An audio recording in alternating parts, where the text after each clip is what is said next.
Ladies and gentlemen, and the congregation outstanding for the national anthem and the flag.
Your Excellency, it's a great pleasure to welcome you to the 6th Joan Kagezi Memorial Lecture.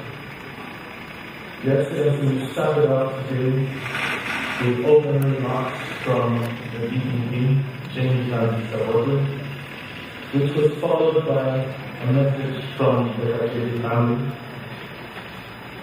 Afterwards, we watched a very touching video about the life and the times of Joan Kagezi. That was followed by a keynote speech from Mr. Billy Moore, who talked about the impact of human trafficking around the world. He spoke about 2 case studies and the emerging trends in global human trafficking. Your Excellency, at this moment we are in the process of having a panel discussion which is being led by Mr. Rudy James Ware, the Deputy DPP, and we've heard from Mr. Charles Elemo, the Deputy DPP. And at this moment, I'd like to call back to the lectern, Honorable Lady Justice Susan Okaran, the Deputy Head of International Crime Division, High Court.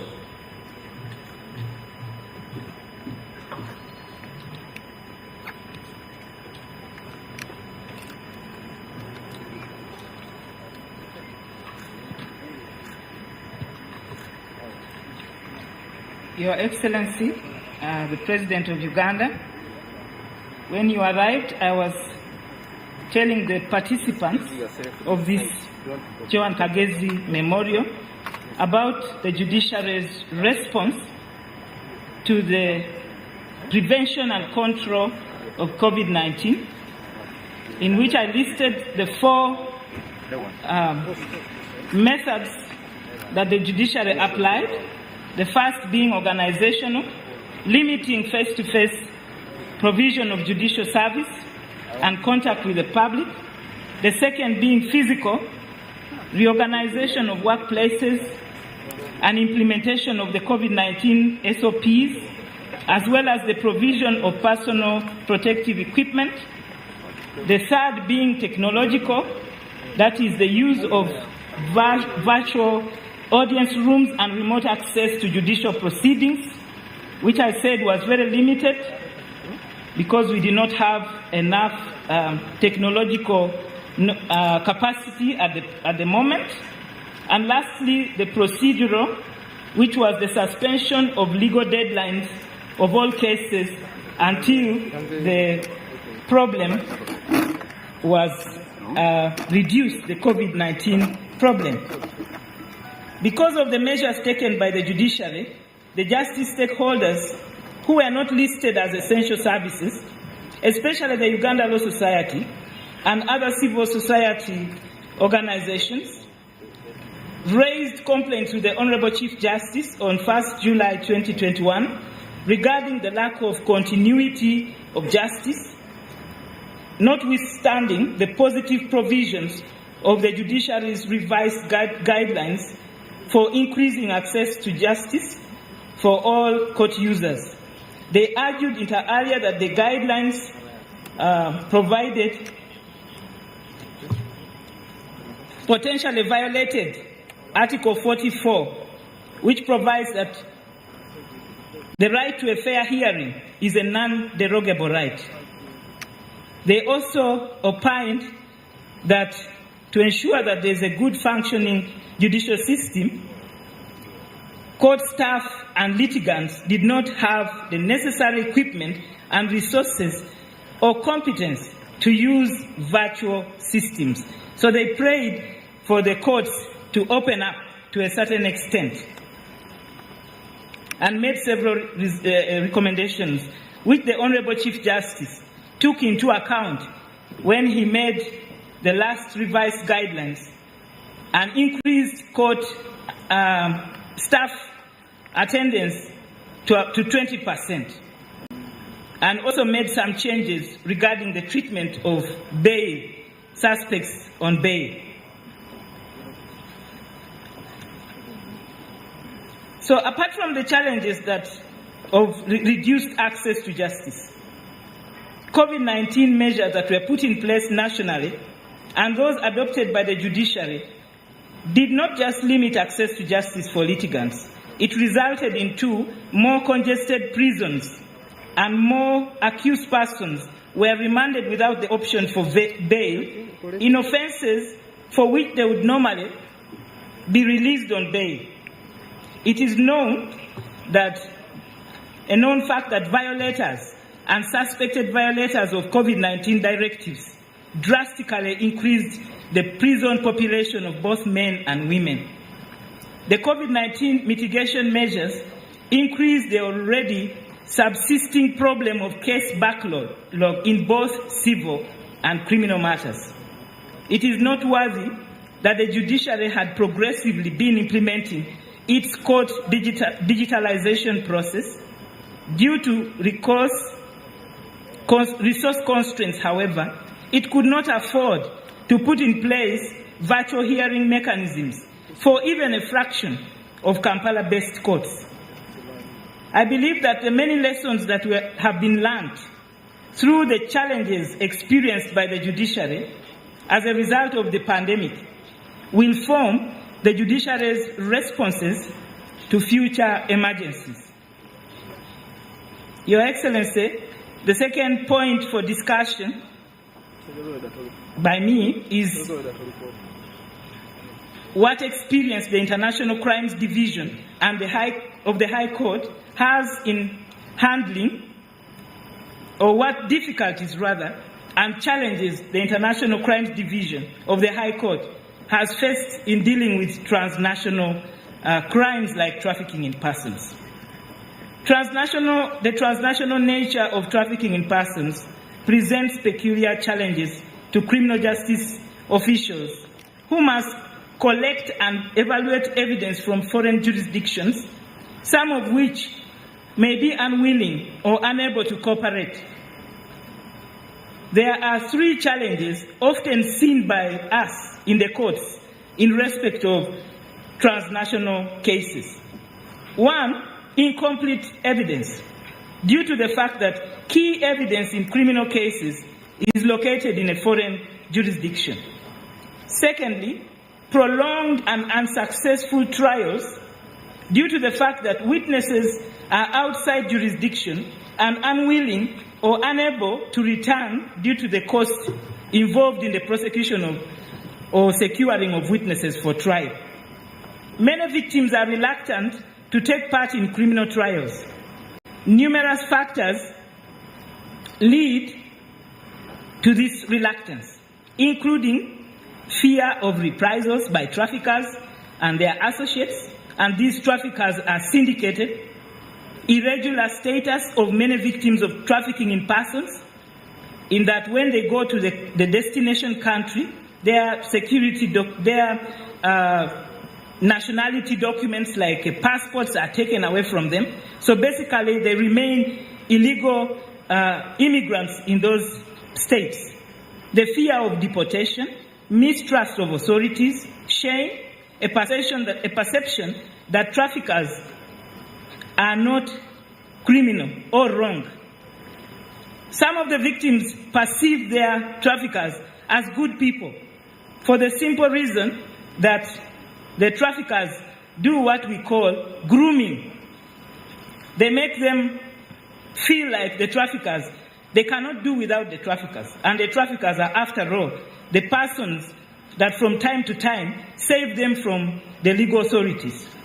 Others may simply want to go home and restart their lives, like those ones who are arrested by immigration officials at our border points as people who are illegally in Uganda, and eventually it turns out that they are victims of trafficking. When they are released, they do not prefer to cooperate with the authorities here to prosecute the traffickers. They prefer to go back home. Some victims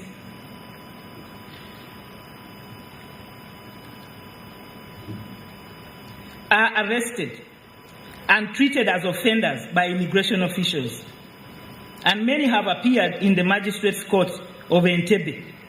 So it is during the trial that it turns out that they are, after all, victims of trafficking. Such victims would not like to cooperate with the state. The third trend that the courts, the International Crimes Division, has seen is that the victim's right to remedy may not be enforced because courts end up making nugatory orders, since the proceeds of crime have been moved out of the country or are in a country in which it is hard to recover them. Restitution, which is provided for by Section 15 of the Prevention of Trafficking in Persons Act, cannot therefore happen. Courts may, upon their own discretion, order a convict to make restitution to victims for all costs incurred, and courts are required to award compensation. But as I said, these orders remain unimplemented. Other challenges that are experienced in trafficking in persons cases, not by us as the judiciary per se, but which I happen to know because of my previous life, is logistical difficulties in investigating of cases of suspects across borders, where the attack may have been conceived or the offense has been conceived. This situation happens also in cross-border cases. Prosecution of transnational trafficking cases often requires international collaboration between law enforcement agencies in countries of origin, transit, and destination. And these are three different places. This is demanding, potentially costly, time and resource-intensive processes. Bilateral agreements between countries are very important. Concrete mutual legal assistance agreements must be in place for that cooperation between different countries to be realized at the level of prosecution and investigation of trafficking in persons cases. The different forms of international cooperation include extradition, mutual legal assistance, transfer of criminal proceedings, transfer of sentenced persons, cooperation for purposes of confiscation to deprive traffickers of criminal assets, cooperation between law enforcement authorities, including exchanging of information and other forms of cooperation. Then there is the lack of cooperation also, the lack of skills in handling mutual legal assistance or even trafficking in persons.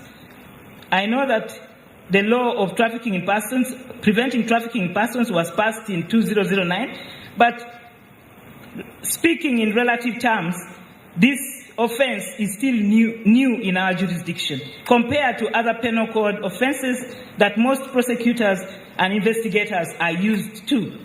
Then there is the conflict between laws of various countries in which particular traffickers are operating, creating difficulties in investigation, arresting, extradition, and prosecuting. Your Excellency, for example, in the 2010 bombings case, in which we actually have mutual legal assistance arrangements. The United Kingdom could not surrender evidence to Uganda in the 2010 bombings case because of the death penalty provisions in our laws, which are contrary to the UK laws in which the death sentence was outlawed. The result is that the masterminds of the 2010 Kampala bombings went scot-free. It is the middle participants in the offense whom we managed to have convicted. Traffickers have the ability and resources to evade arrest by absconding from jurisdiction. Attempting to hold them accountable is not easy. Just like terrorists, they too operate in cells because they are syndicated. Traffickers also launder the proceeds of their criminal activities in certain countries with underdeveloped financial transaction tracing systems. So that is, again, adding to the problem of lack of remedy for victims. There are logistical challenges in providing for protection of victims, witnesses, and their families, especially those living outside the court's jurisdiction. And as the DPP said earlier on, we do not have a witness protection law. So it's a big challenge for the prosecutions, or even for the prosecution, Office of the Director of Public Prosecution, and even for the courts, to ensure that victims and witnesses are adequately protected. The last question that I'm meant to answer is, what are some of the victim-centered approaches in handling trafficking in persons cases within the judiciary? It is widely recognized that providing protection and assistance to victims of trafficking supports criminal justice, the criminal justice objectives, because victims are more likely to assist authorities where they feel safe and their needs have been met. The National Association of Women Judges has come up with a judicial bench book on trafficking in persons, which outlines a victim-centered and trauma-informed approach to adjudication in trafficking in persons cases. At page 3 of the bench book, it is stated, in order to respect the rights of victims, assist in their healing process, improve the experience of justice, and reduce re-traumatization of victims, judicial officers should take a victim-centered and trauma-informed approach in cases involving trafficking in persons. The Prevention of Trafficking in Persons Act and regulations encourage a victim-centered approach and impose a range of responsibilities on law enforcement officers, prosecutors, judicial officers, and other government officials in respect to protecting victims and ensuring that they are connected to support services. Prosecutors are required under Regulation 25 to take a victim-friendly approach in presenting the case before the court, in leading witnesses during the trial, as well as ensuring that special needs of the victim are catered for. Judicial officers need to be careful in ensuring the safety of victims. In many cases, a trafficker or someone connected to the trafficker may be in the courtroom to monitor the progress, and the victim may be unable to speak freely about their situation, if not protected from traffickers. The victim may be in danger if he or she discloses anything or provides information that is outside what they have been coached to say by their traffickers. It is quite common for victims to be criminally charged, as I've said before, and then bailed, given bail. That increases the trafficker's control over the victim, and actually the traffickers are the people who pay bail. The courts may apply a trauma-informed approach, which means that judicial officers must understand the nature and the impact of trauma, including the relationship between triggers and symptoms, and the way that trauma affects victims and the evidence that they give. In many cases, most judicial officers, and I mean all of them, the lower cadre and the higher cadre ones, may have no knowledge or training on trauma. And when they see a victim breaking down or refusing to cooperate in court or respond to cases of defense lawyers, they may think the witnesses or the victim is crying because they have no good evidence, they are liars, and so on and so on. So we are asked to address the related needs of victims before, during, and after they have attended court. So the courts must train in trauma, to understand trauma and signs of re-traumatization. Understand how trauma can affect witness memory and testimony itself. Be aware that victims may remain in harmful environments and relationships even when they participate in hearings. So what do the courts do in practice at the International Crimes Division with the resources that we have?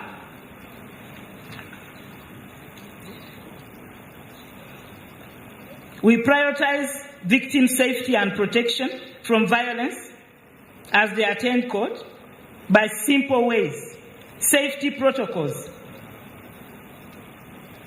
We have in place procedures of safety protocols. That is secure waiting areas. We don't have enough space at the International Crimes Division, but what the judges sometimes do is to have vulnerable victims and witnesses, especially children, use a different entrance to the court than the accused persons, and ensure that one of the court staff members is monitoring the victim's safety during the hearing. While the court is proceeding with one victim or one witness, there should be someone taking care of the other victims, and these are usually police court orderlies. We brief them in court, and we also ask them to ensure that the victim does not get intimidated by relatives of the suspects or accused persons in trafficking in persons cases. We also use audiovisual links and technology with child victims in that they don't testify in court, in open court. We use Zoom to have them testify in an adjoining room where the accused person can watch via video the evidence that the victim is giving without being in touch with the victim, and where these witnesses do not actually know that the accused person is watching them.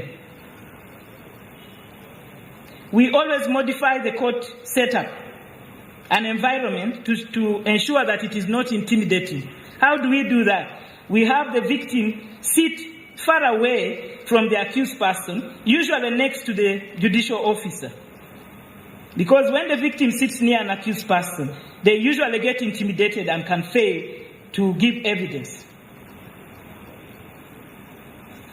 We also remove our gowns and wigs. I personally don't wear the wig in court, in any court. I wear the wig for ceremonies. Holding the hearings in less formal environment. Then we try to protect the privacy and confidentiality of victims, in that we don't expose the details of their address so that nobody follows them. We do what we call redaction of some information of the victims. I'll end here and hand over my presentation to the DPP to share with the participants. Thank you very much.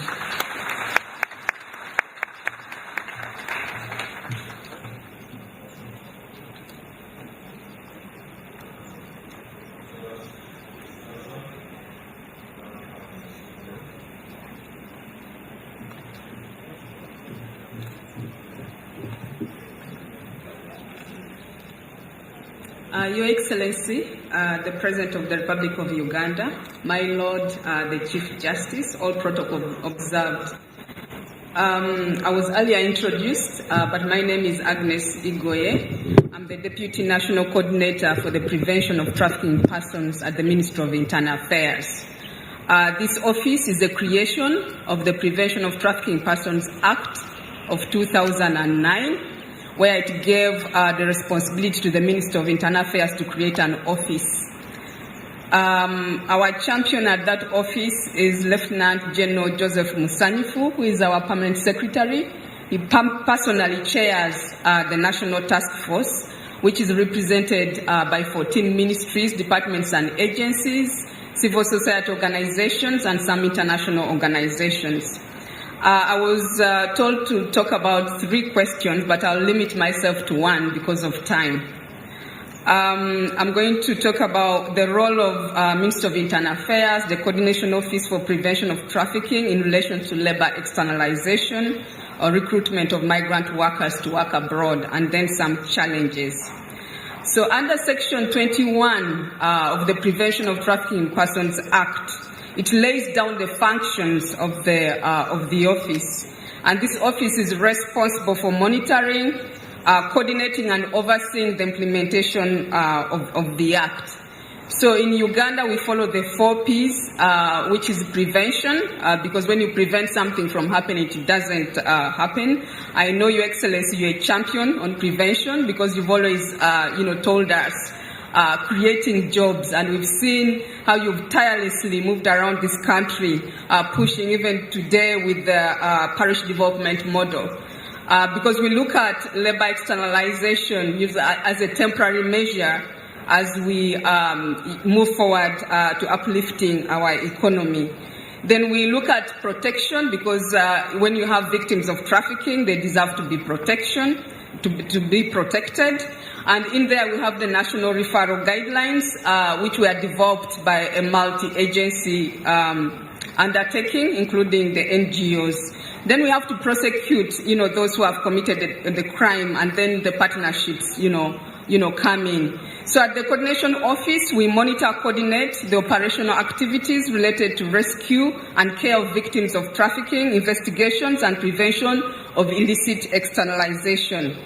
And through that coordination, we facilitate the sharing of information related to victim rescue, protection, criminal information and investigations, and then as well as reintegration. At the moment, we are in the process of developing, which is actually completed, the database, whereby we use technology to help to profile information, incidents, and also facilitate, the referrals. On prevention, awareness campaigns are particularly very key, because I recall that even before COVID-19, the Ministry of Gender, Labour and Social Development had estimated 20,000 people were being externalized abroad annually, bringing a total of 1.4 billion annually, US dollars. But we also know that while they bring those remittances, we have to take care of people who are moving. And who are the majority of the people who are moving? We are seeing a lot of women, especially going to the Middle East with labor externalization. So awareness has to deal with safe ways of travel. And in there, we work with different agencies. It deals with travel. So Directorate of Citizenship and Immigration Control is important. Ministry of Gender, Labour and Social Development. And also internally with various stakeholders in security, Office of the Prime Minister.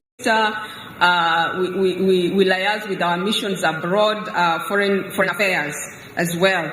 Because as we noticed, there are 2 types of victims who move. Those who know and already know of the information, but there are certain push factors that keep them pushing. That's why issues of employment, coming, those incomes at family level, taking care of violence against women, which is making them move. And then we also have victims, would-be victims of trafficking, whom you have to target with all kinds of information. So we work with the local governments, and we are also in the process of creating those task forces at district levels so that they align with what we are doing at the national level.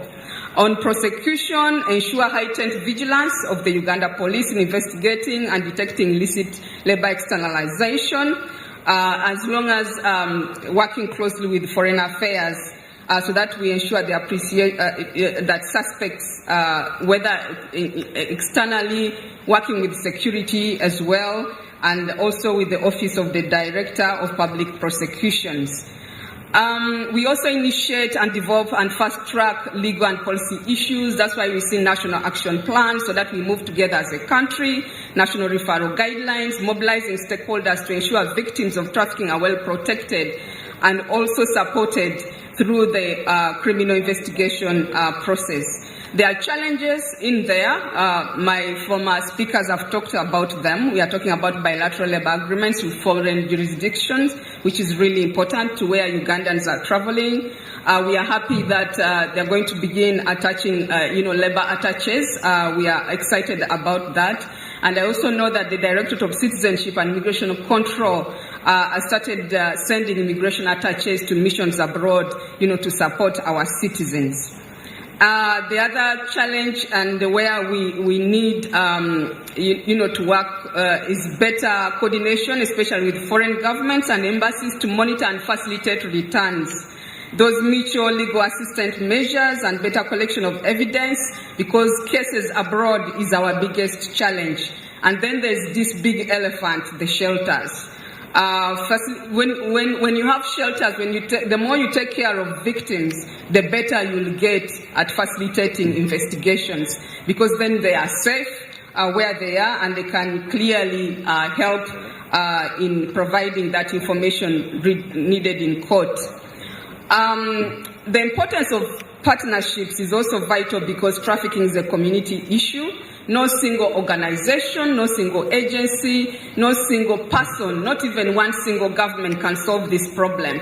That's why we need to constantly collaborate as interagency, but also across borders, sharing information, sharing resources with different agencies. Because after all, Section 21 always talks about that the office has to collaborate, coordinate, and engage in consultation, cooperation and advocacy with government and non-governmental organizations. So I want to thank you, Your Excellency, for your presence today, and to all the people who are here, because I know that, Your Excellency, I'm one of the beneficiaries of your programs of education. You've empowered us women in this country. I was displaced during the Lord's Resistance Army when I flee my home, and I was displaced for a while. And because of your programs, because of education, I was able to study to the highest levels. So I know that you have the women of this country at heart, the most affected, especially with labor externalization. And I want to thank you for your presence, and thank you all for listening to me.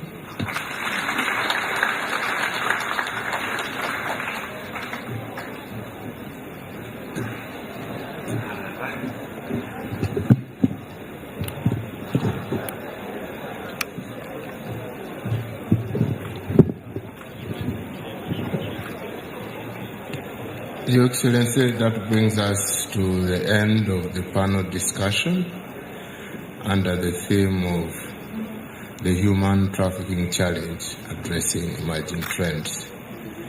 The presenters of the discussants were Mr. Charles Ceremonial, Deputy DPP, Honorable Justice Susan Okalan, and Agnes Igwe as introduced. At this point, I would call upon us who have listened to the discussions to give a very warm round of applause to the discussants. And the moderator has been Odumbi James Oweri, and I also need an applause before I step down. Thank you. MC. Ladies and gentlemen, please give a round of applause to all of the panelists. Your Excellency, it's my great pleasure to welcome to the podium the DPP, Joan Kagezi.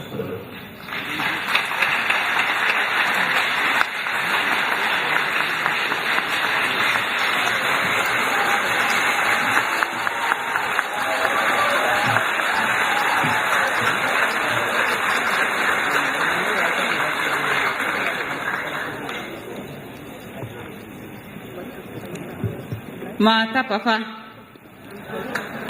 Yeah, and Mata, you're supposed to answer Mata. Good.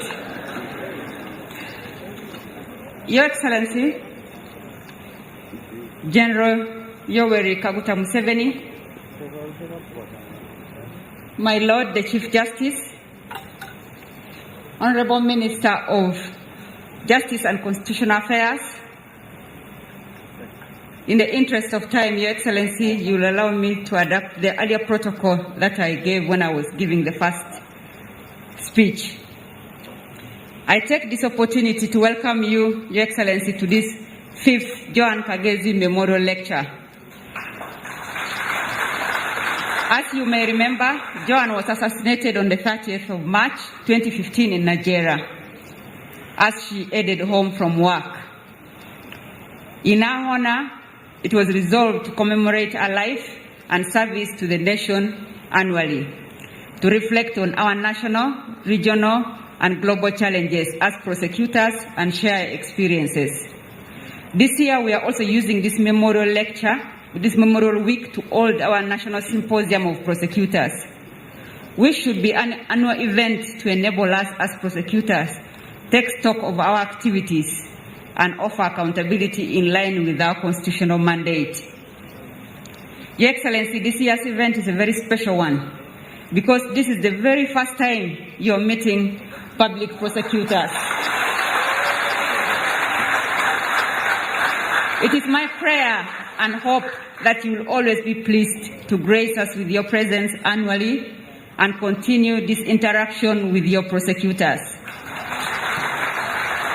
Your Excellency, the Joan Kagezi I knew was a very diligent officer and a role model to many, who was passionate about ensuring the best interests of administration of justice, and she died in the line of duty.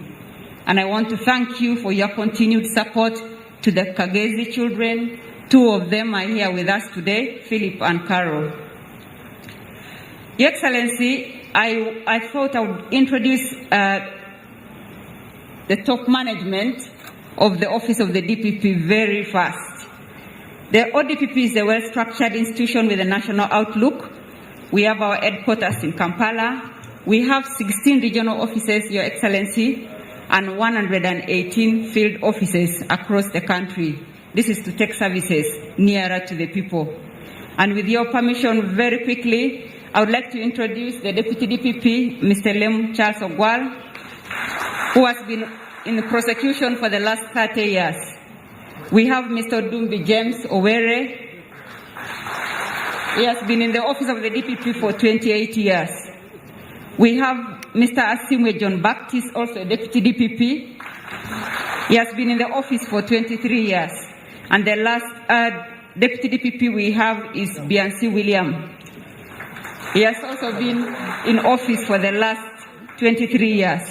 We also have Madam Betty Kisa, who manages our complaints in the office, because that's a very important desk for us, because it can make or break our office. Madam Betty Kisa has been in the office of the DPP for the last 36 years. Other members of top management, Your Excellency, is Ms. Kainza Agnes, who is in charge of finance and administration. She's right there. We also have Ms. Tushingwire Mary Viola, Principal Policy Analyst. I think she didn't come. She has not been feeling very well. Your Excellency, I will introduce the rest in batches. You just have to bear with me. The first batch I want to introduce are the Principal Assistant DPPs and the Senior Principal Assistant DPPs who have been in the office for the last 23 years. You can just stand up for recognition. The second batch, Your Excellency, are the Assistant DPPs. There are about 32 in numbers. They have been in the institution for 23 years and others 19 years. The Assistant DPPs. The third batch, Your Excellency, are the Chief State Attorneys. There are 52 in numbers and have served the institution for 13 years. Where are the Chief State Attorneys? The fourth batch, Your Excellency, are senior state attorneys. There are 24 in numbers and have been serving for the last 13 years in the ODPP. The fifth batch, Your Excellency, are state attorneys.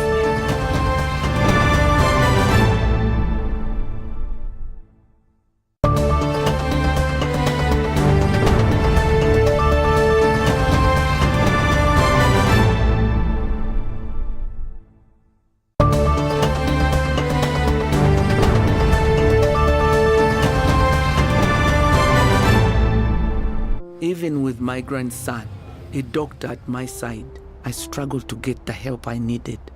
But he saw something that day. He began to work day and night. He wouldn't quit, even when people said no. He wouldn't stop fighting.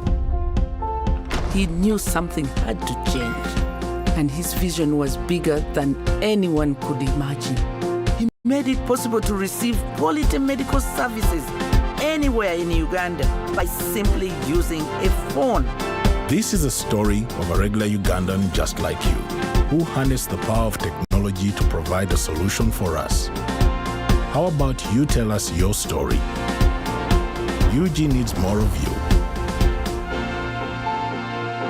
To share your story, visit airtel.co.ug/UG needs more of you or call or SMS 162. Airtel, the smartphone network. Affordable packages, great entertainment, sports, the local content, telenovela, the movies. There is something for everybody. Go TV, this is where great stories live. Get the best entertainment for any budget. With GoTV, you will have great entertainment for as little as 13,000 Ugandan shillings per month. GoTV, great stories, Zidiwano. GoTV Uganda, love it. Pay for your dream phone, Mpola. Get your dream phone today for as low as 1,400 Uganda shillings with free data for a year and pay slowly. All phones come with daily 50 MBs for 12 months. Repayment period is 1 year. Available at MTN service centers and M-Kopa shops.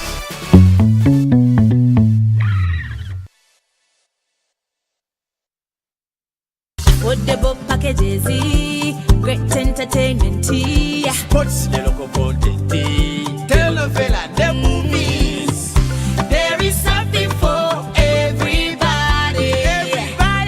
Go TV, this is where great stories live. Get the best entertainment for any budget. With GoTV, you will have great entertainment for as little as 13,000 Ugandan shillings per month. GoTV, great stories, Zidiwano. GoTV Uganda, love it.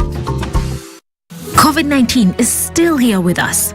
As Professor Maggie Chigozi states, the time is now for all of us to get vaccinated. When we have one person who's not vaccinated, it affects everybody around them, most especially the ones close to you. Keep your family safe. Anyone right now who's over 18 should go and get vaccinated. Because of the new COVID-19 circulating variants like Omicron, it is very important for all of us to be fully vaccinated with 2 doses of the same vaccine type. It's only those getting Johnson & Johnson who receive only a single dose to be fully protected. Even after vaccination, continue to adhere to all SOPs by wearing a mask properly, covering your mouth and nose, washing your hands regularly with soap and clean water or using an alcohol-based sanitizer, maintaining physical distance of at least 2 meters from others and avoiding crowds. Echa COVID-19, chija kugwa. This message is from the Ministry of Health with support from UNICEF and partners.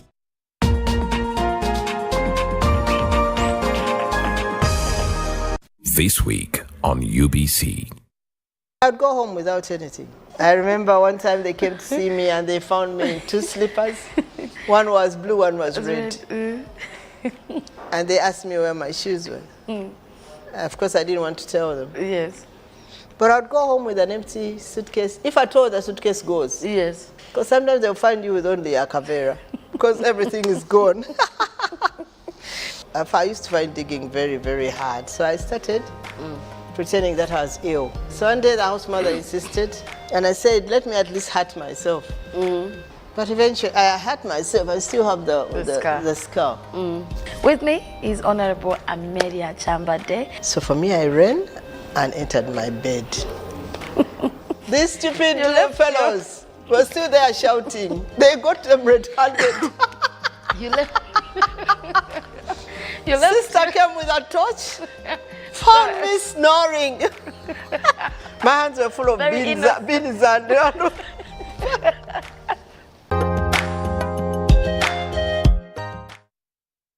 COVID-19 is still here with us. As Owechtiwa Peter Maiga, the Prime Minister of Buganda, states, let us all take the necessary precautions. Self-medication is always very dangerous. We should leave medical matters to the medical personnel. It's only a healthy population that can produce wealth. And if you want to work for your well-being, you must care about your health first. Because of the new COVID-19 circulating variants like Omicron, it is very important for all of us to be fully vaccinated with 2 doses of the same vaccine type. It's only those getting Johnson & Johnson who receive only a single dose to be fully protected. Even after vaccination, continue to adhere to all SOPs by wearing a mask properly, covering your mouth and nose, washing your hands regularly with soap and clean water or using an alcohol-based sanitizer, maintaining physical distance of at least 2 meters from others and avoiding crowds. Echa COVID-19, chija kugwa. This message is from the Ministry of Health with support from UNICEF and partners. Even with my grandson, a doctor at my side, I struggled to get the help I needed. But he saw something that day. He began to work day and night. He wouldn't quit, even when people said no. He wouldn't stop fighting. He knew something had to change, and his vision was bigger than anyone could imagine.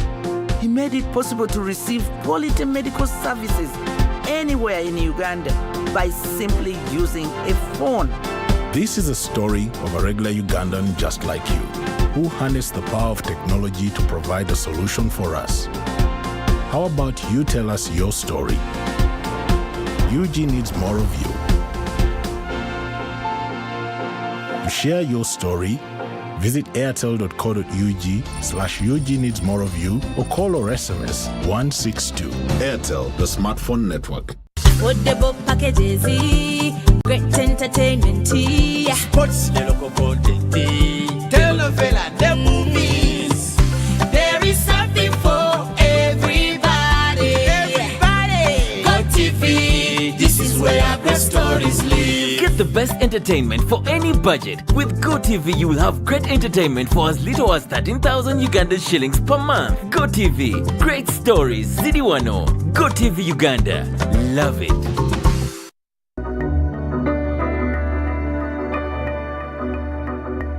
Assalamu alaikum wa rahmatullahi wa barakatuhu. Why do we fast as Muslims? We fast because fasting is an equivalent field for the rich and poor. I want to dedicate today's episode to the rich. As you are fasting, Allah subhanahu wa ta'ala is busy putting you in this situation for the rich, those who are financially able to witness and experience what the poor go through. As you feel hungry during daytime, that's how the poor people live their life. That's their normal. So as you're fasting, Allah subhanahu wa ta'ala is indirectly giving you a reason to extend a hand of help to them. Giving charity, extend help to them. Not only in Ramadan, but even after Ramadan. So if you're asked today, why do you observe fasting? Even when you're not that rich. The reason as to why we do fast is one, for Allah subhanahu wa ta'ala to get to know that we are all equal in front of Him. And secondly, for whoever has a hand to wealth or maybe financial capability to extend help to whoever is poor, to the needy, and to whoever needs help. May Allah subhanahu wa ta'ala grant us that understanding. When you're asked today, why you fast? We fast because we need to help those who need help financially, socially, psychologically. Say it or leave it. Wa barakallahu fikum. Wassalamu alaikum wa rahmatullahi wa barakatuh. Brought to you by UBC TV and Star TV in partnership with Umka Foundation, Muslim Convertibility.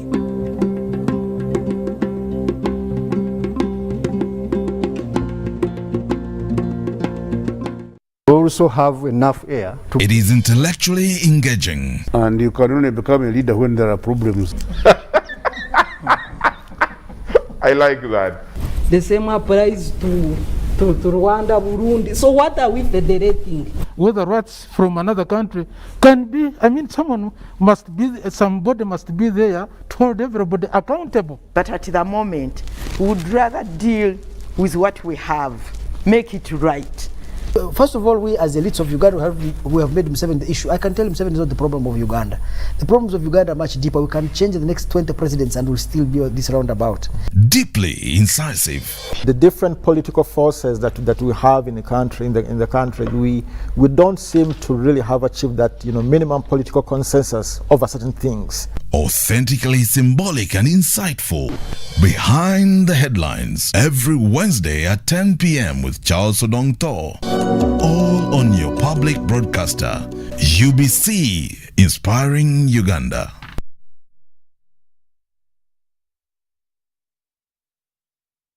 Also have enough air. It is intellectually engaging. And you can only become a leader when there are problems. I like that. The same applies to Rwanda, Burundi. So what are we federating? Whether rights from another country can be, somebody must be there to hold everybody accountable. But at the moment, we would rather deal with what we have, make it right. First of all, we as elites of Uganda, we have made Museveni the issue. I can tell Museveni is not the problem of Uganda. The problems of Uganda are much deeper. We can change the next 20 presidents and we'll still be this roundabout. Deeply incisive. The different political forces that we have in the country, in the country, we don't seem to really have achieved that minimum political consensus over certain things. Authentically symbolic and insightful.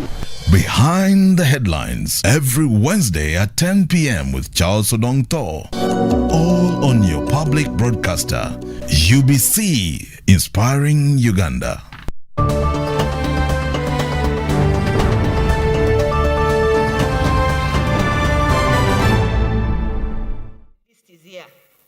The list is here. I have it in my no full-time prosecutor in 73 courts. And my elder brother is recruiting every day, so this number will go up very soon. And I'm very happy, Excellency, for the support that you give, because once judiciary is, I was in Sironko 2 weeks ago, and when I had a meeting with the leaders, they were asking me to bring a prosecutor and to give them a chief magistrate, because a chief magistrate was coming there, I think, once in 2 weeks.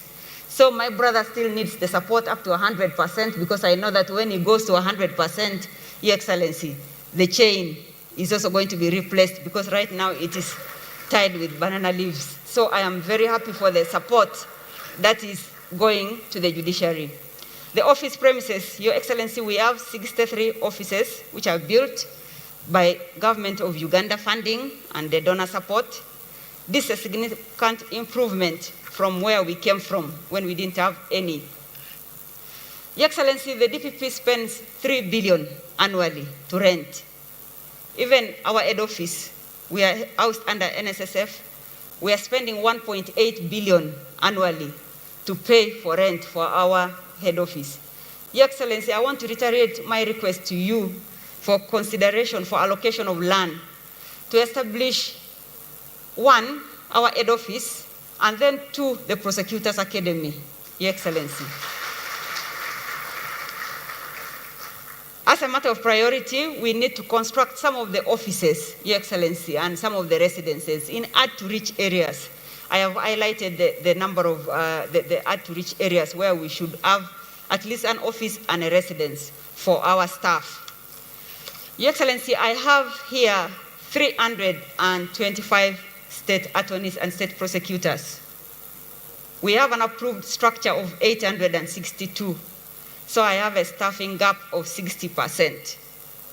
So I need more 537 prosecutors. Take an example. I want to take just 2 examples only, but this is representative of the whole country, Your Excellency. Soroti region, it covers 15 districts, 8 from the Teso sub-region, and then from the Karamoja sub-region, 7 districts. We have 29 judicial officers in that district with only 17 prosecutors. What that means is that they are actually sharing, the magistrates are sharing the prosecutors. Furthermore, the geographical distance between the centers are very far away.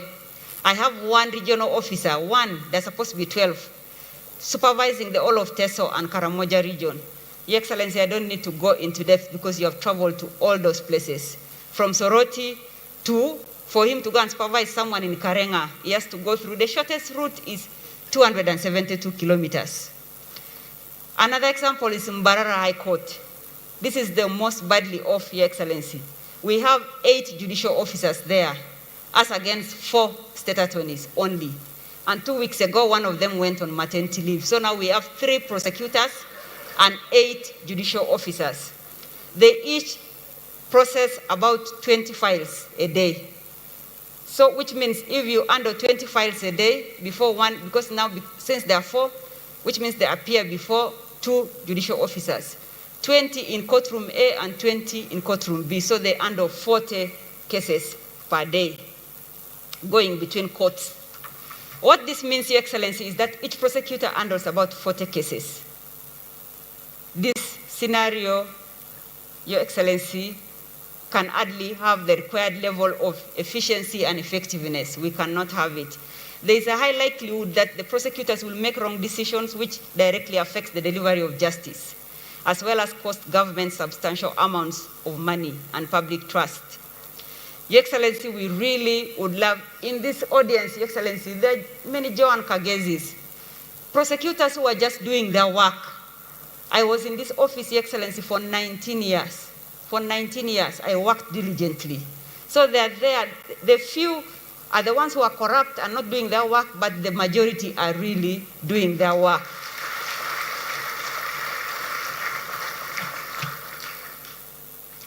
Your Excellency, maybe I'll just jump very quickly to transport equipment. The DPP owns a fleet of 94 vehicles, but most of them are over 15 years. When you appointed me 2 years ago, I had to come with the car from the judiciary to the office of the DPP for some time as they looked for money to get me a car. Following our meeting with you December last year, Your Excellency, where you promised to support my office, we are happy to report that the Ministry of Finance, Planning and Economic Development has given us an additional resource for the next financial year. We want to thank you as prosecutors for this, for keeping your word, and to the Ministry of Finance for enabling the fulfillment of your guidance. With these additional resources, Your Excellency, the DPP will be able to purchase an additional 24 vehicles out of 100 which we required. That would leave the office with an additional need of about 22.4 billion. Security needs, Your Excellency, given the sensitivity of the work that we do and the emerging threats, security for officers and property is very key. And this one remains underfunded, Your Excellency. Currently, we have a budget of 923 million to cater for this item line, but we need an additional 1.2 billion to meet the increasing security needs. Every day, Your Excellency, I'm getting calls from prosecutors, calls of distress where they've been threatened. On recruitment, Your Excellency, with the additional 7.1 billion for wage in the next financial year, we intend to carry out promotions, Your Excellency. I've just been introducing staff here who have been in the same position for 23 years. We intend to promote so that they open the way for, and we recruit about 120 so that we can have more staff to help these overstressed prosecutors. However, even with this projection, the staffing gap will remain big, Your Excellency, and we shall need an additional wage of 4.7 billion to recruit a number of state attorneys and then senior state records assistants, like support staff to support the office of the DPP. Your Excellency, in efforts to improve staff welfare, the ODPP staff established the UAP. The UAP, Your Excellency, is Uganda's Station of Prosecutors. This was established mainly with the main objective to support each other and also through self-help projects like the staff circle, which you promised, Your Excellency, that you're going to support, and we believe that at an appropriate time, you will definitely give us that support to our staff circle. Your Excellency, on salary enhancement, you have directed, among others, enhancement of wages for state attorneys and prosecutors. However, this is not yet realized. A state prosecutor, Your Excellency, the ones I just introduced now, they earn 700,000 per month. A state attorney earns 1.7 million per month. And Your Excellency, this money is even housing is there, medical is there, transport is there. So Your Excellency, your gallant prosecutors, your gallant soldiers of justice are asking that. We actually expected us to be among the scientists. We thought we had fixed ourselves.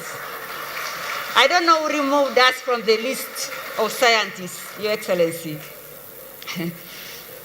Your Excellency, while the government has set similar pay enhancement targets for the justice sectors that have substantially been made for the judiciary, the prosecutors still lag behind in terms of these pay enhancement targets. It is therefore no wonder that all prosecutors are applying to join the judiciary.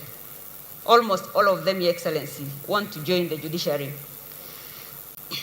Furthermore, it does not make economic sense for government to support pay enhancement and recruitment of judicial officers without increasing numbers and pay of state attorneys and prosecutors who take and present and argue the cases before these judicial officers. Your Excellency, sir, your leadership has had a strong commitment to the rule of law. Strengthening the ODPP greatly contributes to improving criminal justice in the country. Your Excellency, it is detailed on the commitment letter. On the 11th of July 2017, the then Minister of Justice and Constitutional Affairs, Major General retired Honorable Kainda Otafire, wrote to the prosecutors through the DPP, giving government commitment in respect of prosecutors' grievances. Your Excellency, a cabinet was designated to form a cabinet subcommittee, which was comprising of the minister himself, the Attorney General, the Minister of Finance, and the Minister of Public Service, who is present here. Your Excellency, the subcommittee agreed on a number of things. That included waiver of taxes for the salaries of prosecutors. The commitments were reached, Your Excellency, but we are still waiting for them to be honored, and we know that government will honor them at an appropriate time. At the same time, the government pay targets have also not been followed in respect of the prosecutors. That's why, as prosecutors, we are very excited for your coming here today, because we know that the fulfillment will be coming today. I want to thank the CJ, and the Chief Justice has been very supportive of us because he realizes he needs the chain for him to dig, to plow. The Minister of Justice has been very supportive of us, and Champisi Child Care Ministry and the Human Trafficking Institute, you have been very, very supportive of us, and UNODC, Space for Giants. Your Excellency, top priority, this is now finally, top priority request for the financial year 2022-2023. Your Excellency, sir, I've listed a number of our challenges. I'm aware that of the many competing demands against the limited national resource envelope. We are aware of that, Your Excellency. If you asked me to stick to only one request, only one, I will say it is this, that you cause the salaries of prosecutors to be raised in line with the set government targets for the financial year 2022-2023. We require only 25 billion to be able for salary enhancement for state attorneys and state prosecutors. This will bring them in line, Your Excellency, with set government targets and favorably comparable with the already attained pay targets for the judiciary. Your Excellency, I implore you look favorably into this particular request, even if it be the only request that you attend to this time. These your prosecutors are ready and willing to cause improvements in delivering our mandate. They are overworked. They have endured in service in remote parts of our country. They have done so with over-delayed promotions in their career path and with less pay for many years. Let your visit today leave them with a smile on their faces and great motivation.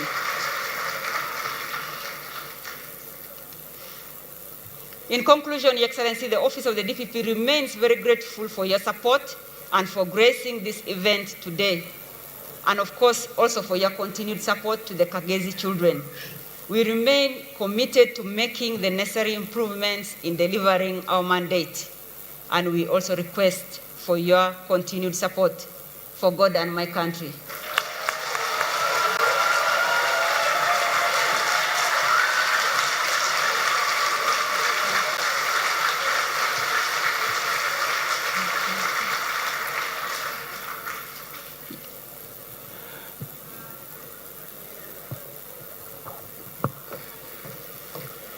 So where do we go to next? Yes. Okay. Your Excellency, in the Karamojong culture, when you have a visitor, the visitor doesn't go empty-handed. So we prepared for you a gift, Your Excellency, if you'll be kind enough to take it from us. It is from the prosecutors. But before I can give our gift, I want the Kagezi children, they also have a gift for you. I want them to come and be the first to present. Then we can present first to the keynote speaker, and then we shall present to you, Your Excellency.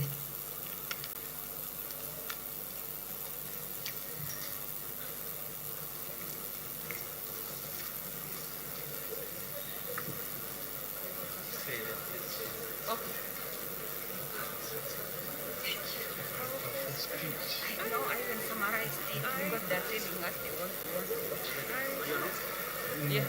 Sorry? That's yours.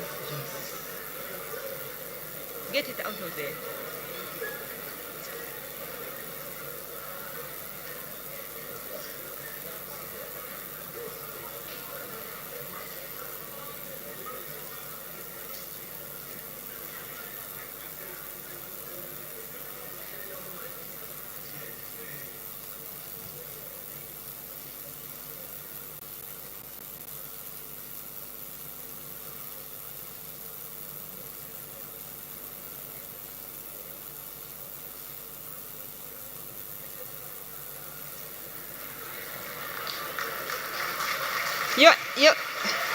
Your Excellency, in the interest of time, Your Excellency, we have our gift, but in the interest of time, Your Excellency, we want to invite you because we are aware that you are running to another meeting.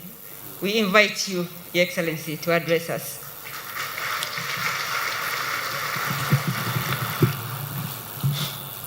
Well, His Lordship, the Chief Justice, His Lordship, the Deputy Chief Justice, other judges, the DPP, and the prosecutors.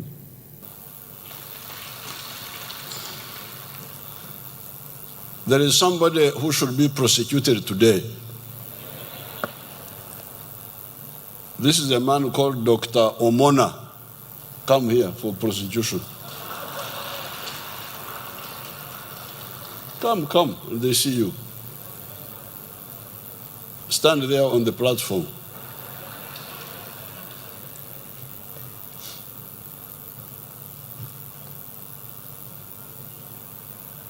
Don't hide behind it. Go there in front so that they see you. Now, that man is a confusion creator. Is my PPS. He has organized in one day 2 big conferences your conference here and the NRM caucus at Koloro. Now, what I had hoped was to have a whole day with the prosecutors. Now, how do you defend yourself? You try to defend yourself. The microphone is there, you talk. Behind you there, you go and talk. And I think he has pretty greeted. There is no. So that's why I am now, these are big conferences. I want to really time the whole day to listen to you, and we talk and I answer.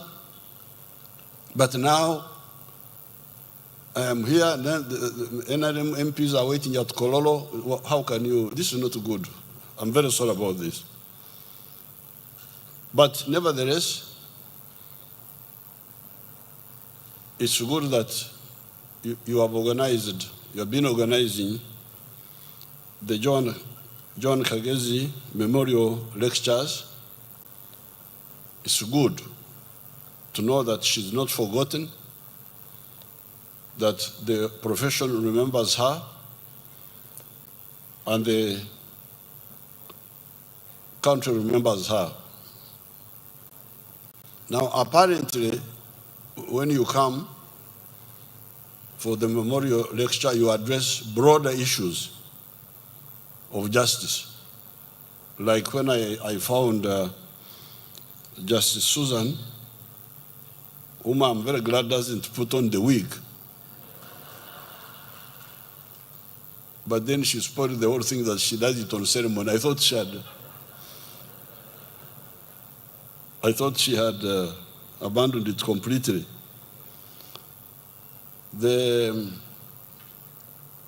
She was talking about the cross-border crime and human trafficking. Now, this externalization of labor,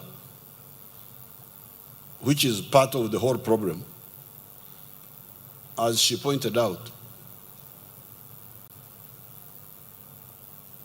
is really temporary for our country. We should not be here externalizing our children to go and work for others. There are some countries in the world that externalize their children, like the Philippines. You go all over the place, you find Filipinos all over the place. However, you have got other countries, like South Korea. The only South Korean I have ever seen abroad is Ban Ki-moon,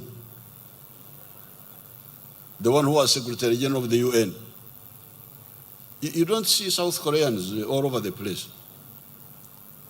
This is the vision of the NRM. NRM, we don't want our children to go to work as a bapakasi for other people. But the problem we have been having is the resistance to our vision. Because you remember we came from the bush, and when we came here, people were busy with all sorts of confusion. Neo-colonial mentality. The civil service, some of the politicians, they had all sorts of confused ideas. So we have been struggling to implement our vision. The population of Uganda is now 43 million people.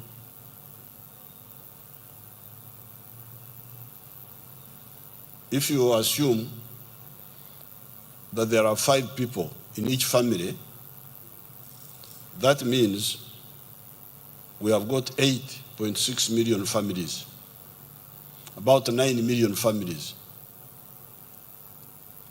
Now, many of these families, you can check with UBOS, Uganda Bureau of Statistics.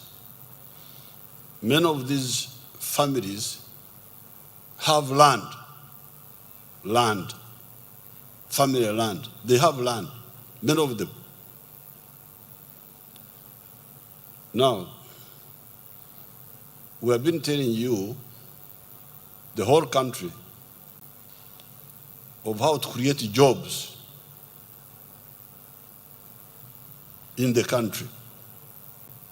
And we have been telling you in English, in the local languages, and I have experimented it myself in the cattle corridor since 1966, when I was a student leader, that you can transform the peasantry very quickly from what they call subsistence,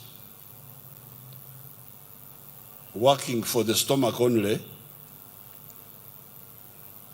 okora echida kyonka, according to the Rugwere of Paris.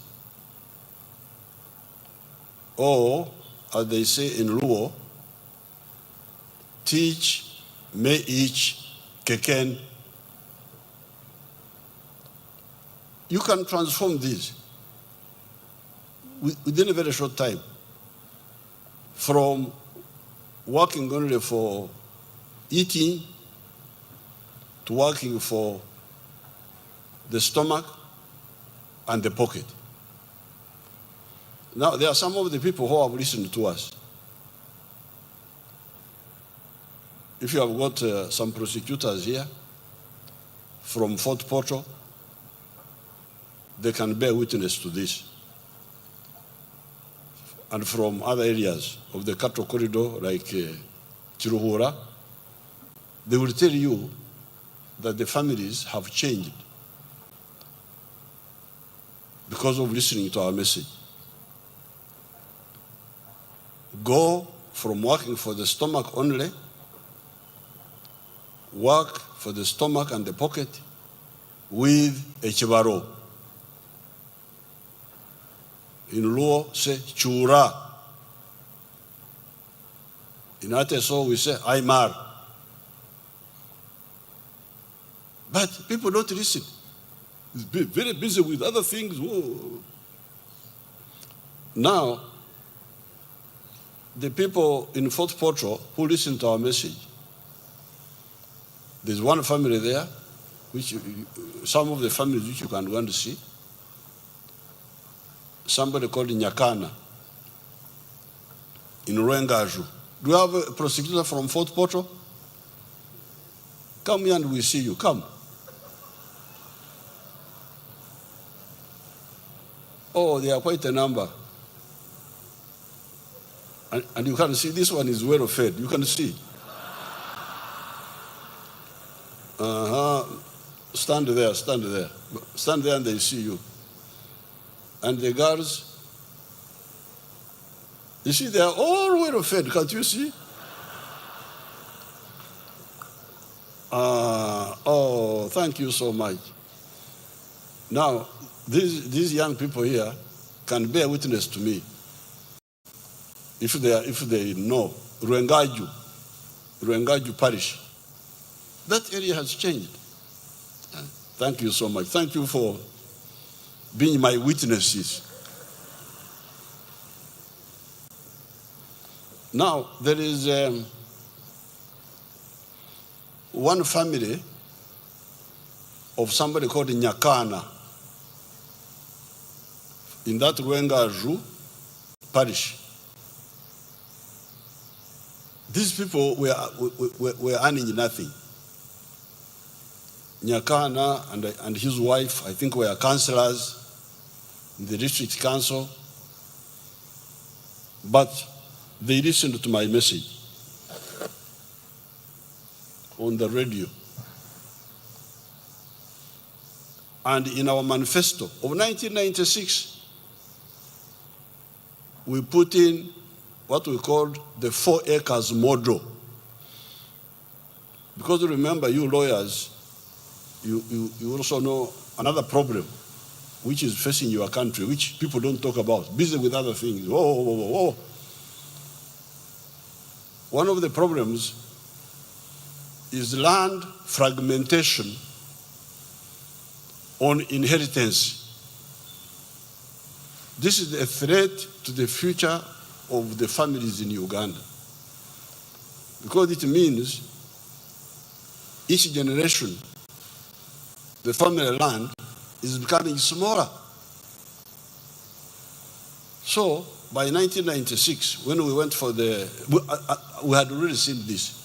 From 1966, when we were students, and started talking against it. Talking against, because I started my work in the Chilhura area. Do you have some prosecutors from Chilhura? Let's see how they look like. You come here.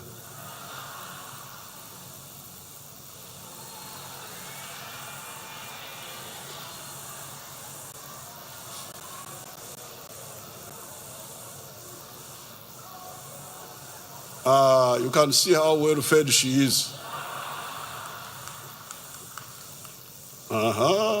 Evidence is here.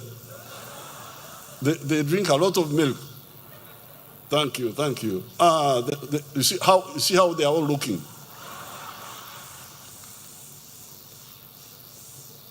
So when we started that campaign, end of 1966, we were campaigning against nomadism,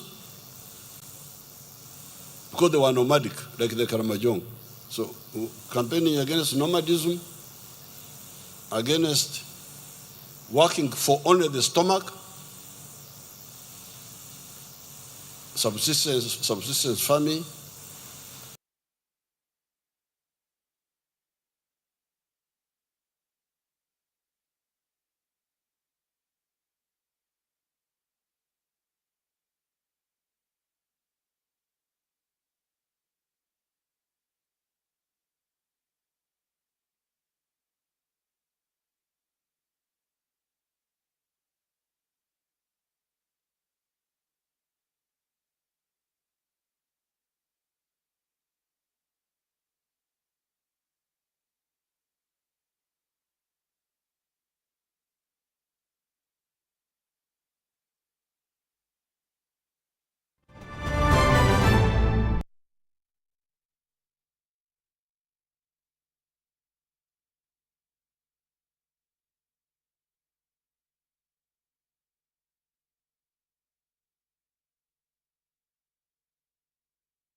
cassava or bananas.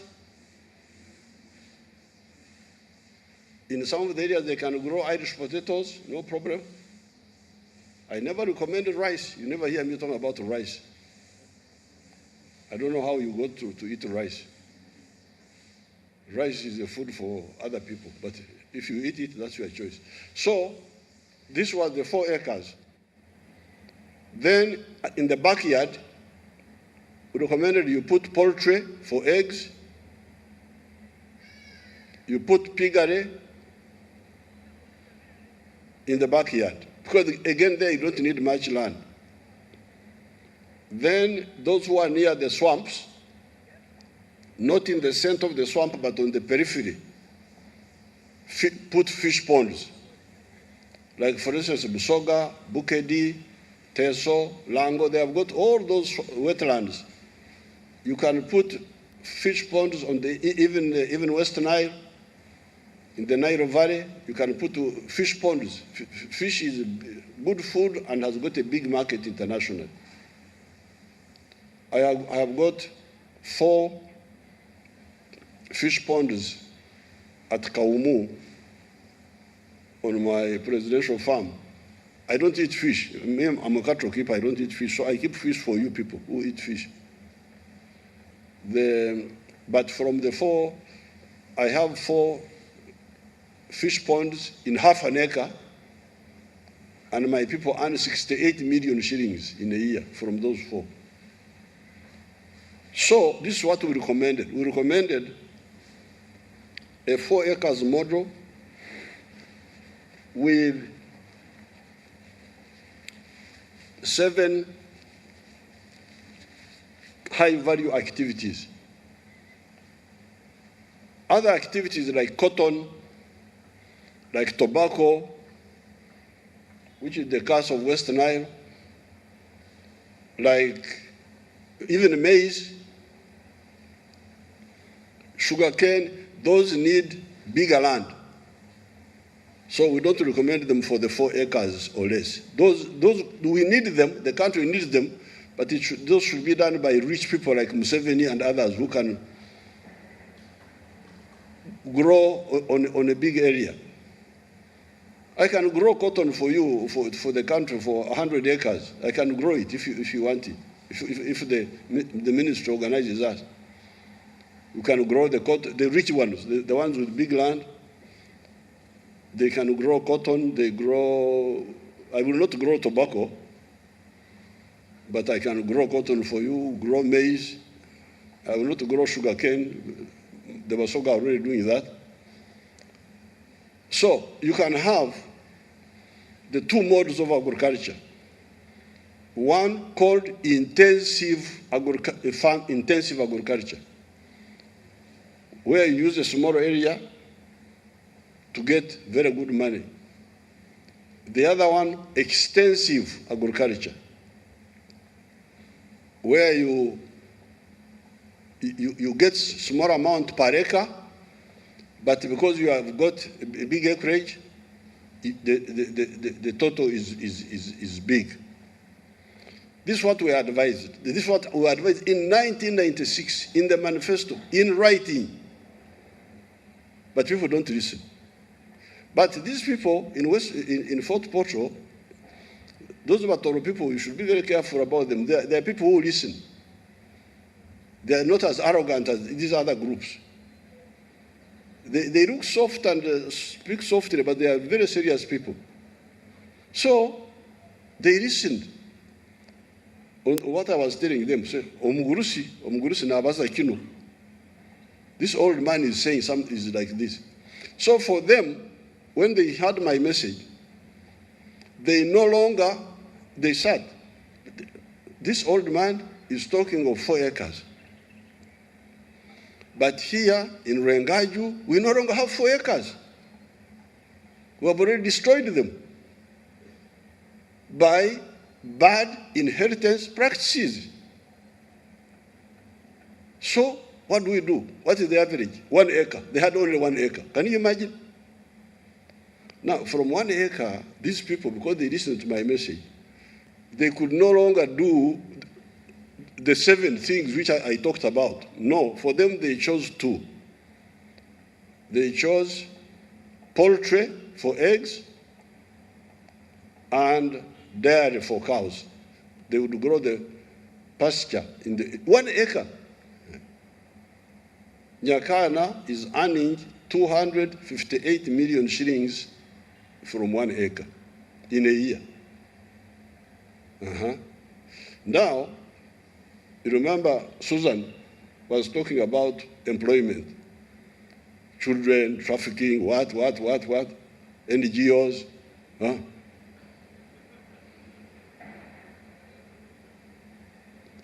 Now, Nyakana and his wife shifted from joblessness because there were councillors in the district. I think they were no longer councillors. But as councillors, they were in any case getting very little. So by going for the two enterprises, which is what CJ was talking about when I watched, poultry and dairy, they employed themselves, and now they are employing another 15 people. People who had no jobs in the village now have jobs.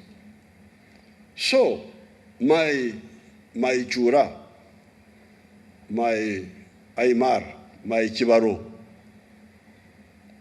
is that if you have got 9 million families out of the 43 million people, let's assume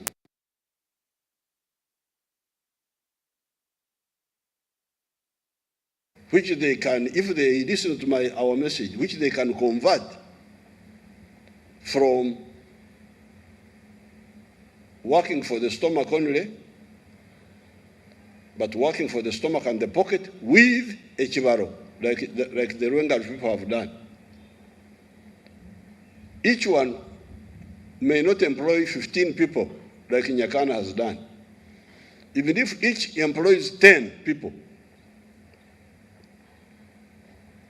times 5 million families, and not all the 9 million families, let's say just 5. That will create 50 million jobs. You calculate it. So you will have so many jobs that you will have no people to do them. During the colonial times, that's how the Barundi, the Banyarwanda, the people from other places had come to Uganda, because we had coffee and other things, and we didn't have enough labor here. And people were coming from other countries. Now, this is one sector now. One sector, commercial agriculture. Just going from working for the stomach only to working for the stomach and the pocket with Chura, with Aymar. In Rugubara, we say Otita. Do you have Rugubara people here? These people have never seen a Rugubara, how he looks like. Come and we see how a Rugubara looks like. Come, Rugubara, where are they?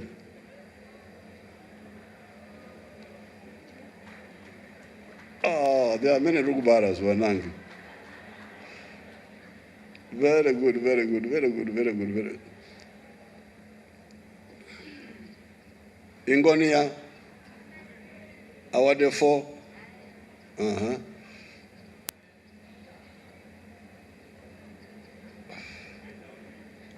Rugubara looking something.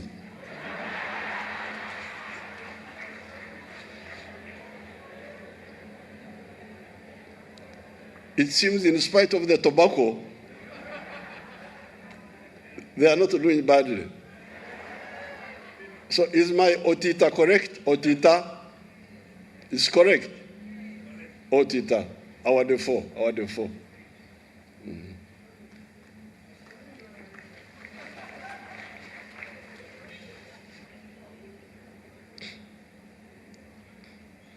So this topic, I didn't know that you are talking about this topic, the one of migration and all this. This is because people don't listen to the NRM message. We can create 50 million jobs in agriculture alone if the families who have land listen to our message. Forget about those who may not have land, because I've said only 5 million. The other 4, maybe they are in the town, Kawempe and all that. Okay, those we shall see how to handle them differently. But the ones who have got land, please, work for the stomach and the pocket with the Chivaro, Aymar, Chura, or Tita. Then you will have no, Susan will have less work in her office, migrating, going, coming back. Now, this is just agriculture. Now, the agricultural sector. Now add industry now. Because all this you produce in agriculture will have to be processed. Have to be processed. Value addition. So you add industry, you add services. Now, those children of ours who are going abroad, they are going to provide a service, but a bad service. Working in the houses, all this. It's a service, of course, but there are better services which can be employ our people. And then ICT. So the problem of migration is really because of not listening to the NRM message. But I'm glad you are here.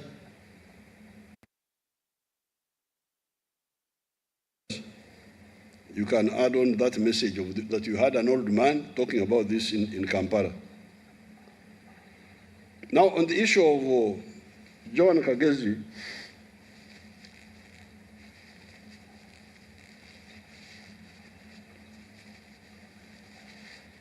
I was glad to hear what Susan was talking about, because the people who killed Joan Kagezi were identified.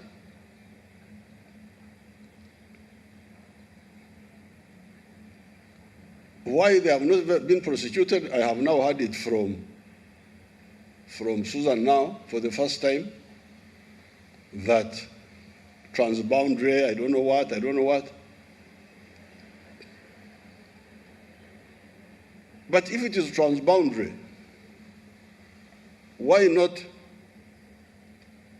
publicize it and you embarrass those who are harboring them? If these fellows, because like I heard that one of them was living somewhere. I know he was living, because you know your theater actions of lawyers. I don't want to talk because there is sub judice.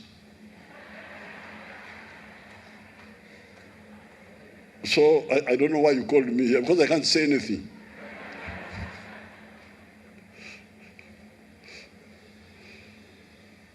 But I know the story. So the story is, these people were seen, were identified. They were seen clearly, and we have got, Bodo was talking about working with the police. Those departments have good talent in them if they are well used. In the police, we had a department who could do forensic reconstruction. These people say, the person you saw, how did he or she look like? Then the person describes in words. Then the forensic draws. So these people, when they drew, we knew one of the criminals, and we know him. So I was asking my girl there in the CID, Akulo, what happened? Oh, we are still what? Transboundary. What Susan was saying. But if it is transboundary, if they say that they don't want to bring back that person here because we are killers, okay, you try him there. Is that allowed? Why can this person not be tried there and sentenced, put in a hotel, what they call a prison, for life? At least we shall know that we know the person. Where is the Attorney General? Why can that not be done? Isn't crime transnational also? Isn't accountability? Abodo, you help me here. Come and help me. Why can we not say, you try, if you don't want to bring this person here, you try him there. Tell me what is the problem.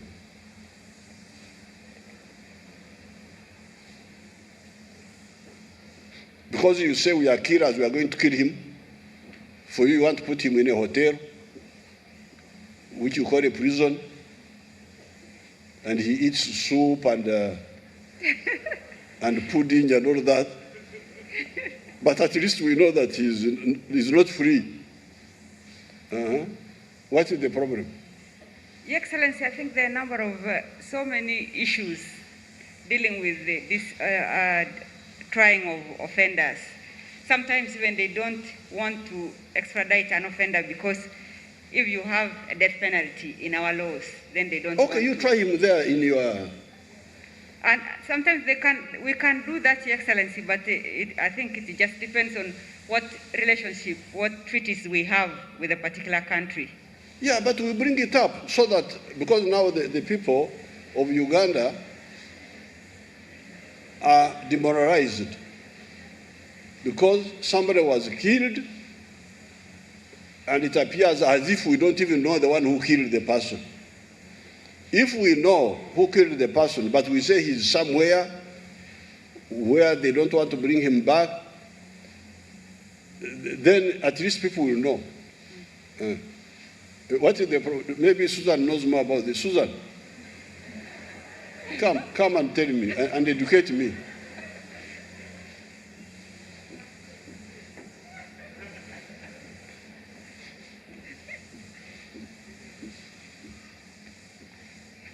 Because this person is somewhere there.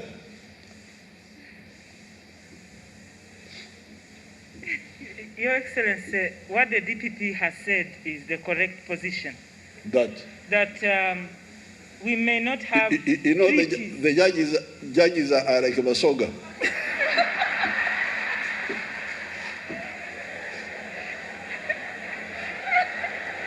The Basoga always said, Omukuri chako wanazina chenkowa.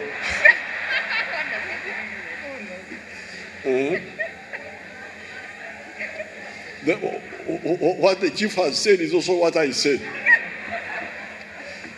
So what are you telling me now?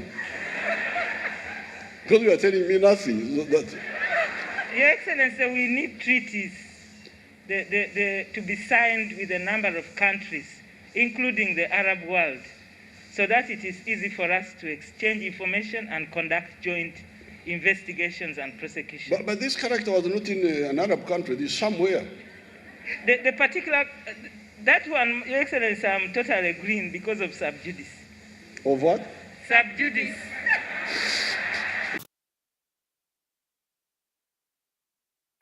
Since the person might be brought to me. Okay, thank you.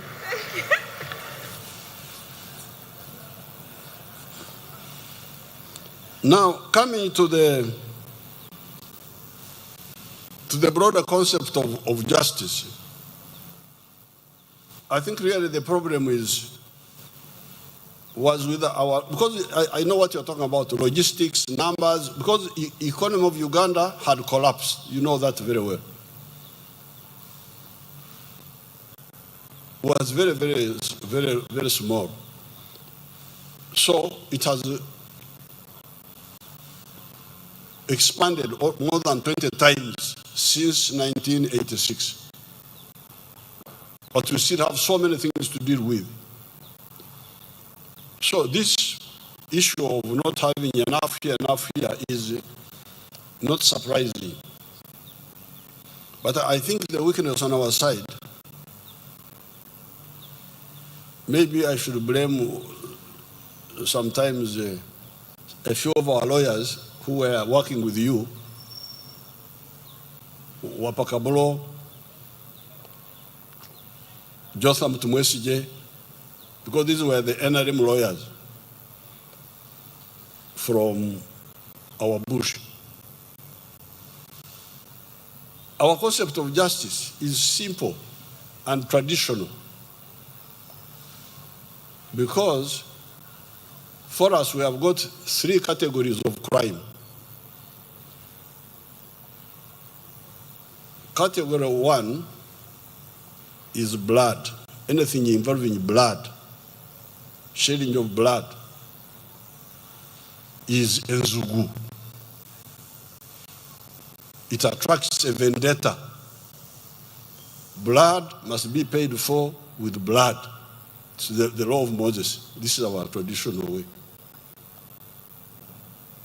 Now, other offenses, I needed to check with the elders. I don't know whether fighting would attract a zugu, but I think it would be in what they call ebchumro, okchumra, to a wrong that will not attract death reprisal. It will be sorted out by what they call okhonga to pay fine and so on. And then there is a chagaro. A chagaro is abomination. Like, for instance,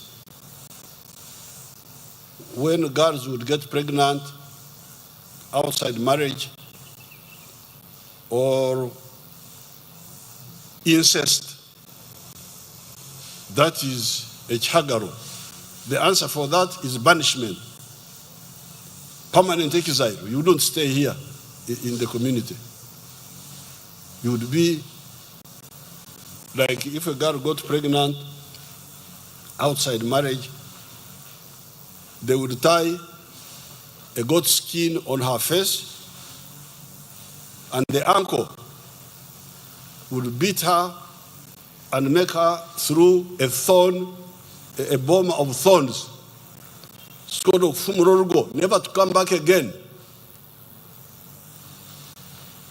So, if you really, I think the mistake was our lawyers not to convey to you our concepts of justice. Because if this volume of work you are talking about, it is because you are handling all of them. Murder, assault, land, for them it seems they all need your attention. But if, for instance,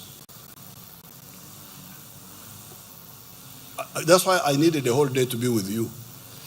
If we concentrated on the murder cases and they were concluded quickly and decisively, are they really too many of those cases? I'm not so sure.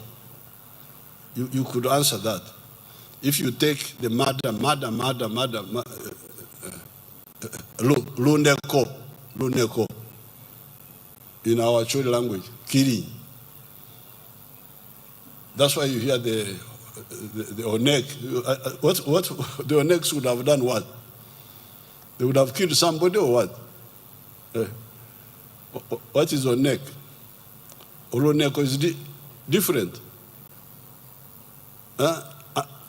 And I try to speak other than the CJ. I don't want the CJ to stand up to answer simple questions.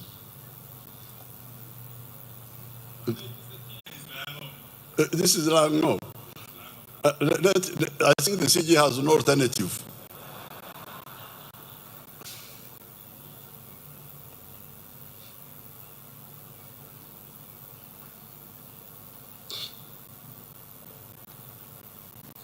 Sorry for defying your wish.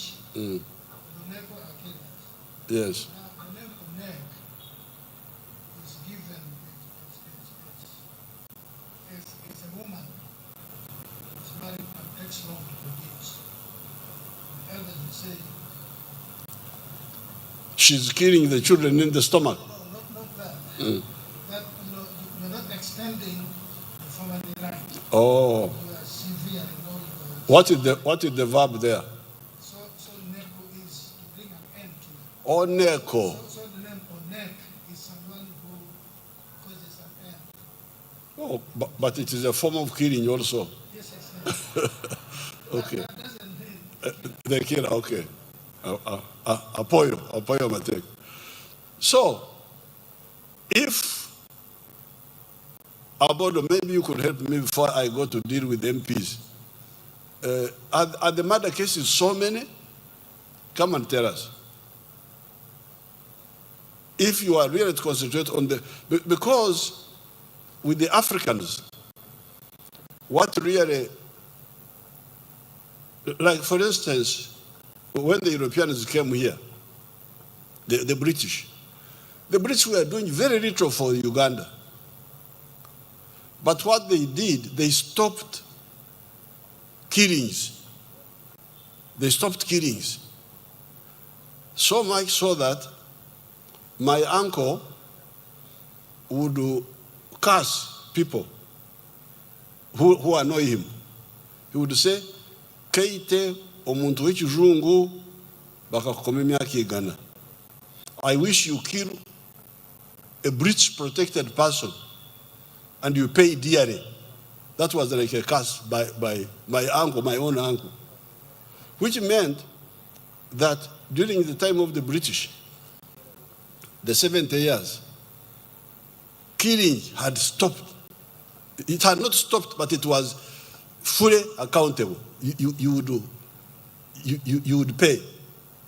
So, why do we make so many cases, killing, marriage, divorce?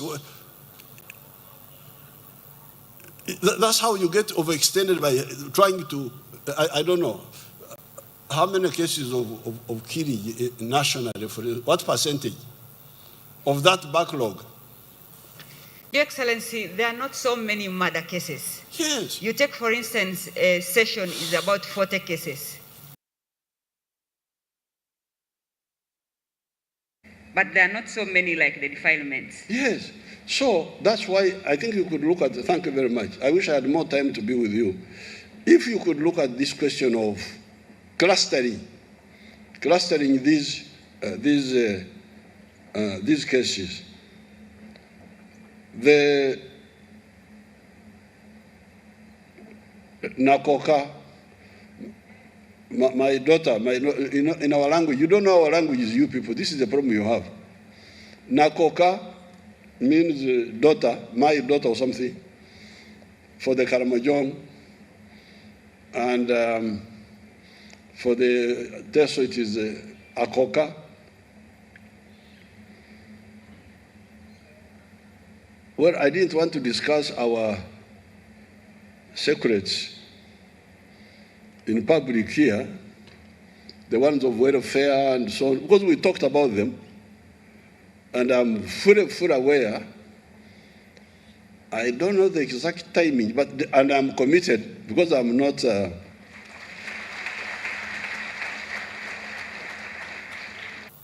I don't know the exact timing, and I'm committed because I'm not.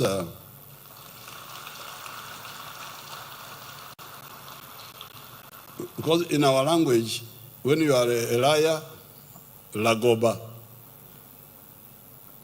or Esabet in Ateson, and you know I'm not that. I am for the truth. But of course, we have these problems of corona and all this and all this and all this. But we are committed to the judiciary. We moved, and also to the prosecutors. We shall move. Now, what I don't know is the exact timing. That's what I don't want to blunder into. That's why I would prefer a quiet meeting with finance and you. I will call your leadership, and we have the timetable of when we do what. So welfare, be sure. This principle, we started it from the very beginning.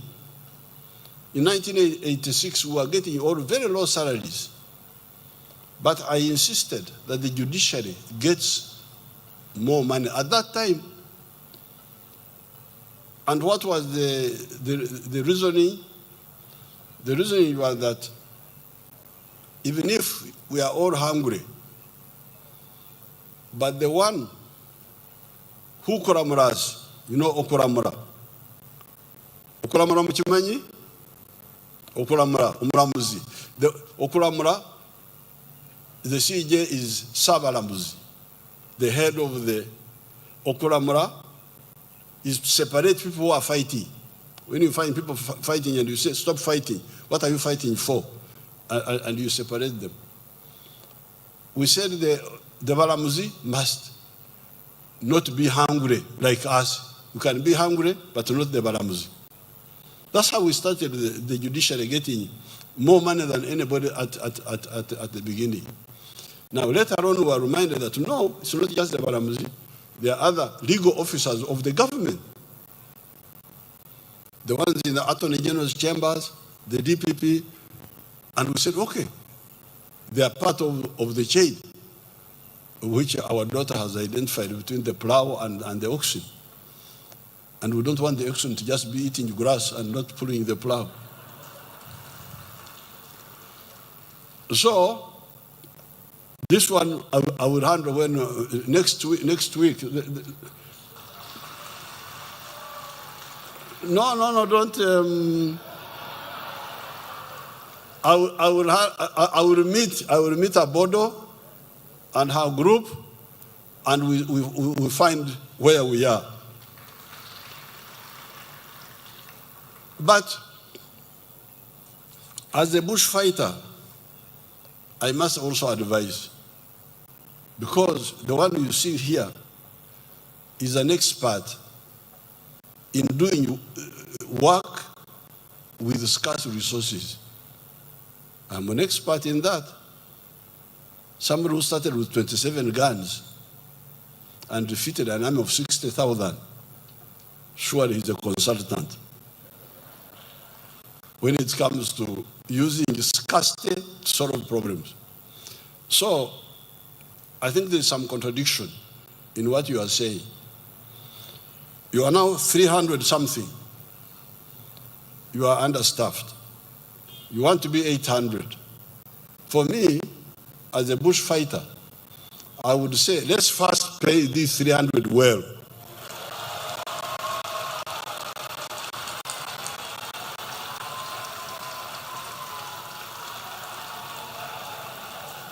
Because if you mix it up with expansion and so on, you will not survive in the royal triangle. So, yes, they will be overworked. But somebody with a full stomach can work hard.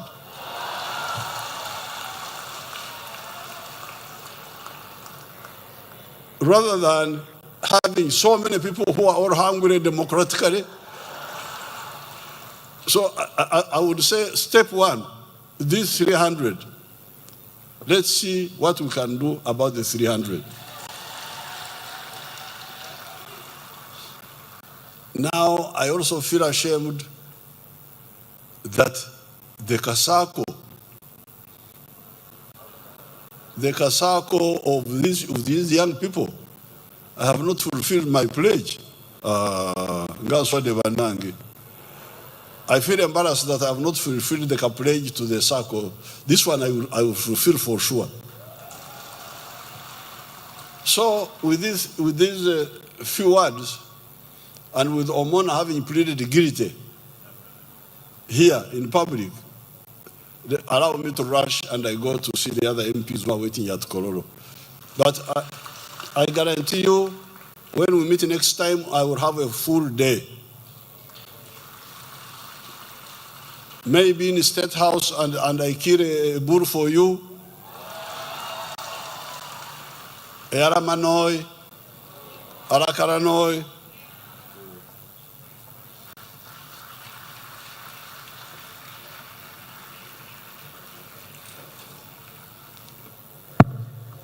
Ladies and gentlemen, can we please be upstanding for the East African anthem and the national anthem?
Thank you very much, Your Excellency.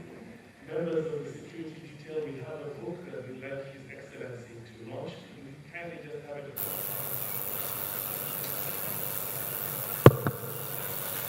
Thank you very much, Your Excellency. Members of the security detail, we have a book that we'd like His Excellency to launch. Could we kindly just have it at the front as His Excellency moves? We'd like to have him just sign it, and we will be extremely impressed.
Ladies and gentlemen, let's give a round of applause to His Excellency, the President of the Republic of Uganda, as he makes his way out. We thank you so much for sacrificing your afternoon to come and share with us at the 5th Joan Kagezi Memorial Lecture. Let's give him a huge round of applause. We thank you so much, Your Excellency.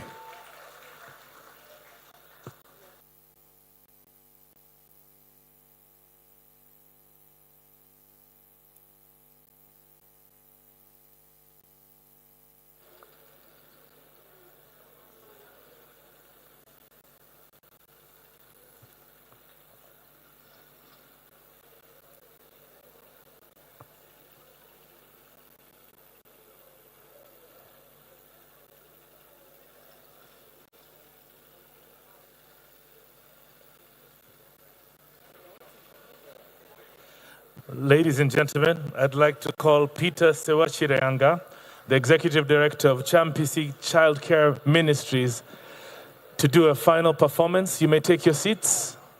We have one powerful performance, and then we will call it a day.